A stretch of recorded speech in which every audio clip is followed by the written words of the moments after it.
பிள்ளைகளே, இயேசு நாமத்தில் உங்கள் அன்புடன் இந்த அருமையான நாளில இந்த வெற்றியின் வார்த்தைக்கு உங்கள் அன்புடன் அழைக்கின்றேன்.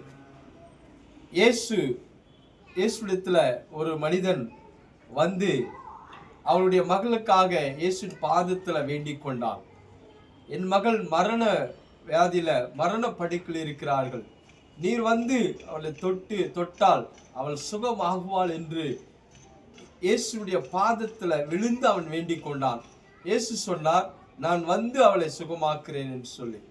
அவர் வீட்டிற்கு போவதற்கு இயேசு தாமதமானபடினால் அந்த மகள் மரித்து போனாள். அந்த மனிதன் வீட்டிலிருந்து வந்து சொன்னார்கள், பிள்ளை இப்போது மரித்து விட்டது, போதகரையே நீங்கள் தொந்தரவு செய்கிறீர்கள். இந்த வார்த்தை தான் மார்க் எழுதின சுவிசேஷம் 5ஆம் அதிகாரம் 36ஆம் வசனத்துல இயேசு ஒரு அற்புதமான வார்த்தையை சொன்னார்.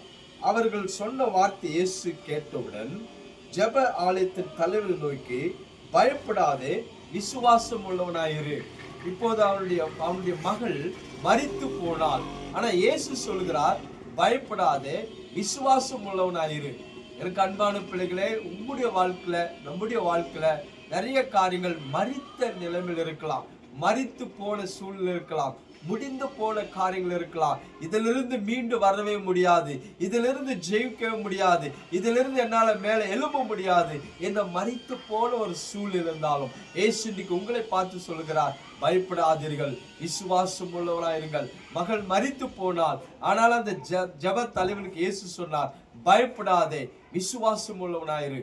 மரித்து போன அந்த மகளை இயேசு உயிரோடு எழுப்பி கொடுத்தார்.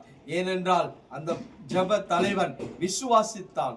அதனால்தான் மறுவார்த்தை ஒன்று சொல்லவில்லை, நீங்கள் விசுவாசிங்கள், பயப்படாதீங்க, கவலைப்படாதீங்க, விசுவாசம் உள்ளவர்களாயிருங்கள்.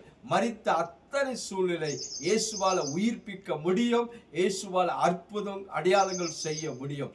நம்புங்கள், விசுவாசத்துல வாழுங்கள். கர்த்தர் உங்களை ஆசீர்வதிப்பாராக. ஆமென்.